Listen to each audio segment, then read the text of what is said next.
দেখো আজকে সয়াবিন করব। সয়াবিনটা কীভাবে করছি দেখাচ্ছি তোমাদেরকে।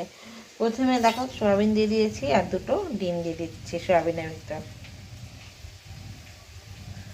এর ভিতর লঙ্কার গুঁড়ো, নুন, হলুদ আর টনিক, তোমরা ময়দাও দিতে পারো আর একটু আটাও দিতে পারো, দিয়ে ভালো করে মাখতে হবে সামান্য, দিয়ে মেখে তেলে ভাজতে হবে। দেখো হলুদ দিয়েছি, লঙ্কার গুঁড়ো, আদা রসুন পেস্ট আর নুন, ডিম তো দিয়েছি, দিয়ে ভালো করে মাখবো। একটু আদা রসুন পেস্ট করে দিলে কি ভালো, তো একটু ভালো হয় খেতে টেস্ট। আর আমি প্রেশারে একটু ছোটো ছোটো করে ডুমো ডুমো করে আলু সিদ্ধ বসিয়ে দিয়েছি ছুলে। হ্যাঁ, একটা সিটি দিলে নামিয়ে দেবো। সিটি হয়ে গেছে। একটু ময়দা দিয়ে দিচ্ছি, ময়দা দিয়ে ভালো করে মাখবো, মেখে এটা তেলে ভাজবো।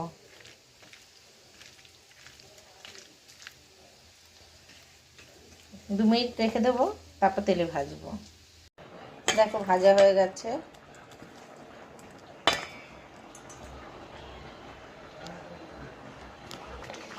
আর এই দেখো টমেটো কেটেও দিয়েছি, আর অর্ধেকটা গোটা দিয়েছি, আর দুটো গাজর দিয়েছি।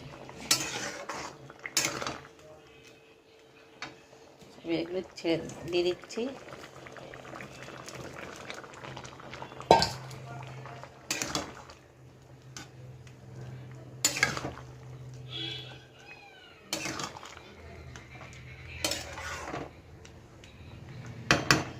নামানোর আগে একটু গরম মশলা দেবো, নামিয়ে তোমাদেরকে দেখাচ্ছি।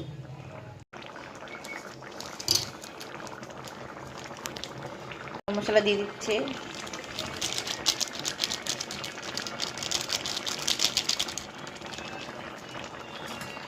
এবার নেড়ে ঢেকে রাখবো।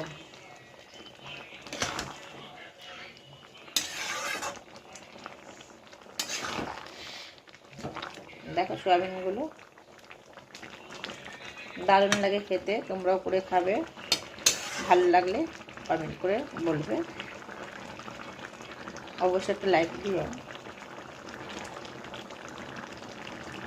রেডি, নামিয়ে ফেলছি, গ্যাস বন্ধ করে দিচ্ছি, ঢেকে রাখছি কিছুক্ষণ।